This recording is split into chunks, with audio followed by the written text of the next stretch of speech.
Le travail que nous allons présenter s'inscrit dans un atelier de projet qui interroge l'évolution d'une variété de territoires fragilisés, situés au sein et en marge de grandes métropoles contemporaines. Il s'agit plus particulièrement de territoires soumis à des transformations spatiales rapides, mais au sein desquelles persistent, à des degrés divers, des structures spatiales, sociales et économiques préexistantes, constitutives à un moment de l'histoire d'une identité locale. Ce territoire, c'est le quartier Marcel Samba de la commune Béglaise. Après plusieurs phases d'analyse, les étudiants de l'ENSAP Bordeaux ont été rejoints par les étudiants de la Católica Lima du Pérou, le temps d'un workshop d'une semaine. Ce temps de partage et d'échange entre les deux écoles a été l'occasion de regarder ce territoire à nouveau. D'un point de vue historique, le quartier Marcel Samba est marqué par son passé hydraulique. Le territoire est traversé par l'Estimajo, lui-même alimenté par le Bourd, un affluent de la rive gauche de la Garonne de 22,5 km de longueur, dont la source se situe à Cestas à 57 mètres d'altitude. Le Bourd traverse également les communes de Canjan, Gradignan, Villeneuve-d'Ornon et Bègle. Elle se divise au sud-est de Marcel Samba en deux branches formant l'Esti-Majo et l'Esti-Sainte-Croix plus au nord. La présence de l'eau a façonné la morphologie urbaine et les dynamiques du territoire. On observe encore aujourd'hui de nombreuses persistances témoins d'un riche passé. Le tissu urbain s'est particulièrement développé suite à la création des boulevards et du fait du développement de la campagne de chemin de fer du Midi. Il est aujourd'hui très marqué par son hétérogénéité et son absence de centralité. Beaucoup de frontières internes sont observées.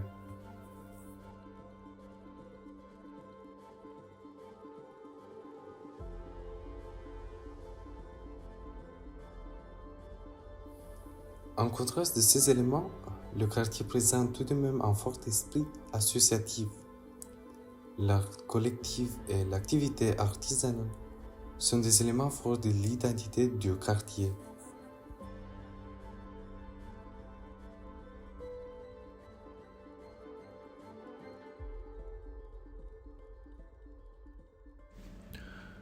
Notre analyse nous a permis d'orienter notre stratégie d'action.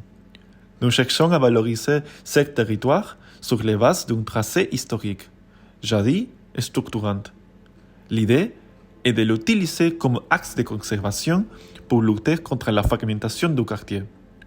La présence d'une grande biodiversité, rare et importante, reste selon nous à préserver. Le workshop a été marqué par différents temps, différentes étapes. Dans un premier temps, un représentant du projet Euratlantique nous a accueillis pour une visite guidée.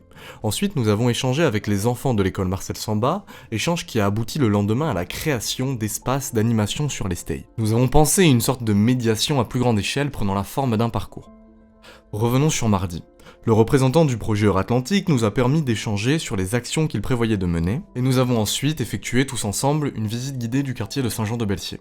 Le parcours de cette visite, de la Mecca au Jardin de l'Ars, nous a permis de comprendre plus amplement le développement d'une ZAC et la création d'un nouveau quartier sur des bases existantes.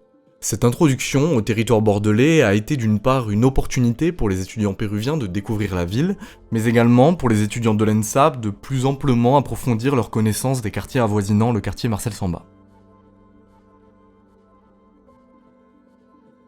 Nous nous sommes ensuite rendus dans le quartier Marcel Samba, afin de le faire découvrir à nos camarades péruviens. Les enfants du centre aéré de l'école Marcel Samba nous attendaient l'après-midi pour échanger avec eux. Nous avons organisé des tables rondes autour de la thématique de l'Estey. Et partis en petits groupes, nous nous sommes collectivement questionnés sur la présence de cet élément naturel. Caché et porteur d'un imaginaire fort. Très peu connaissaient l'Estey, nous l'avons donc introduit d'une manière ludique, à travers différents récits. Progressivement, l'imaginaire des enfants s'est développé aboutissant à des propositions d'appropriation. Très diverses, elles sont à la fois très liées à leur univers de jeux habituel, comme les jeux vidéo ou les jeux de société, et à la fois très créatives en faisant toujours apparaître l'eau au centre, comme à travers des batailles d'eau, etc. Des idées ont été particulièrement concrètes. Certains se sont imaginés en navigation sur l'Estey, ce qui nous a conduit à la création de petits bateaux en origami.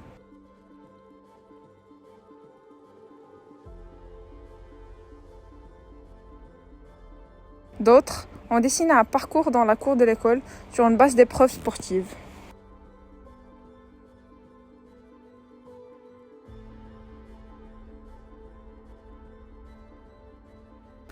La matinée suivante a été un temps de retranscription des échanges avec les enfants.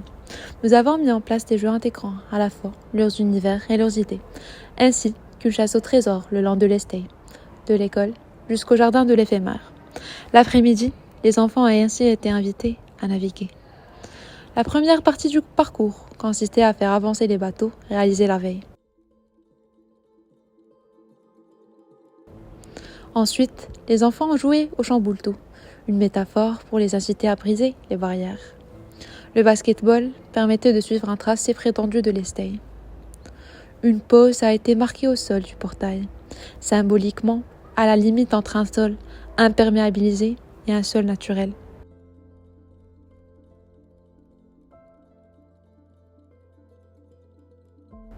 Cette aventure sur l'Estey leur a permis de découvrir la nature au-delà du portail de l'école.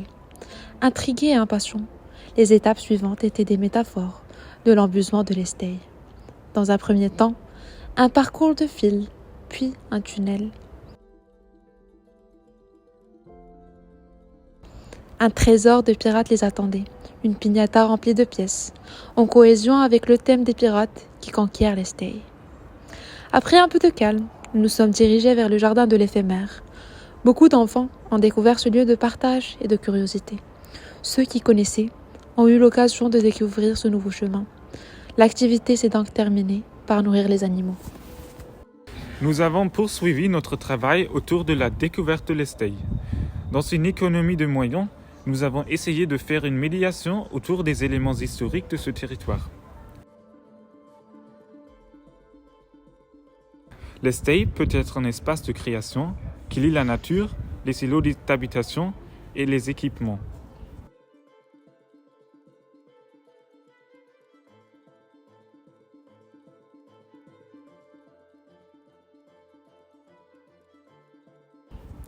L'Estey peut être une étendue de végétation capable de créer des espaces de diversion, de loisirs et de découverte.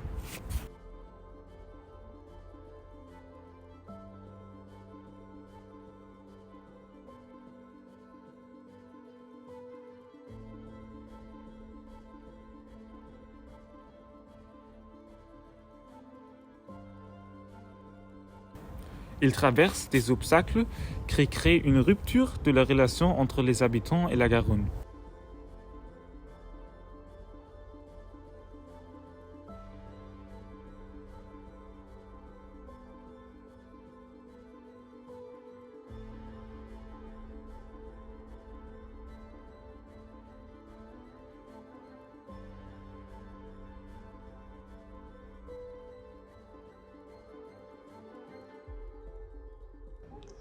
Nous conclurons ainsi sur le workshop et l'avancement de notre travail.